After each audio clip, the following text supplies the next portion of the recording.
আলাইকুম রহমতুল্লাহ। প্রিয় দাখিল 2026 পরীক্ষার্থী বন্ধুরা, আগামীকাল তোমাদের পরীক্ষা, বাংলা পরীক্ষা। তো বাংলা পরীক্ষার কিছু গুরুত্বপূর্ণ বহু নির্বাচনী প্রশ্ন তোমাদের সাথে এখন আমি শেয়ার করব। সাধারণ বহু নির্বাচনী প্রশ্নোত্তর। 1, খলিফা মামুনের প্রিয় পাত্র কে ছিলেন? আলী ইবনে আব্বাস। আশঙ্কা করিবে না, আপনি এই মুহূর্তে হইতে স্বাধীন। উক্তিটি কার? আলী ইবনে আব্বাসের।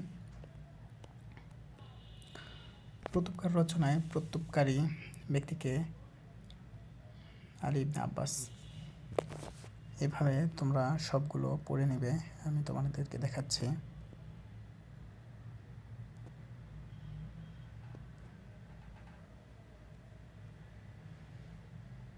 প্রমোদ চৌধুরীর মতে দর্শনের চর্চা কোথায় করা যায়?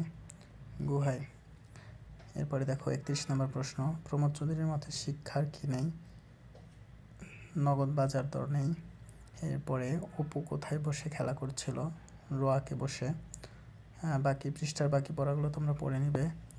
এরপরে হজরত মুহাম্মদ সাল্লাল্লাহু আলাইহি ওয়াসাল্লামের মৃত্যুতে উলঙ্গ তরবারি হাতে হজরত ওমর রাদিয়াল্লাহু তাআলা আনহু এর উন্মাদনার কারণ কী ছিল? ভক্তি শ্রদ্ধা। মানুষ মুহাম্মদ সাল্লাল্লাহু আলাইহি ওয়াসাল্লাম রচনা অনুসারে কার পীড়ার খবর শুনতে বহু লোক জমায়েত হয়েছিল? রাসূল সাল্লাল্লাহু আলাইহি ওয়াসাল্লামের। মানুষ মুহাম্মদ সাল্লাল্লাহু আলাইহি ওয়াসাল্লাম প্রবন্ধে স্থিত ধিয়েই বলা হয়েছে কাকে?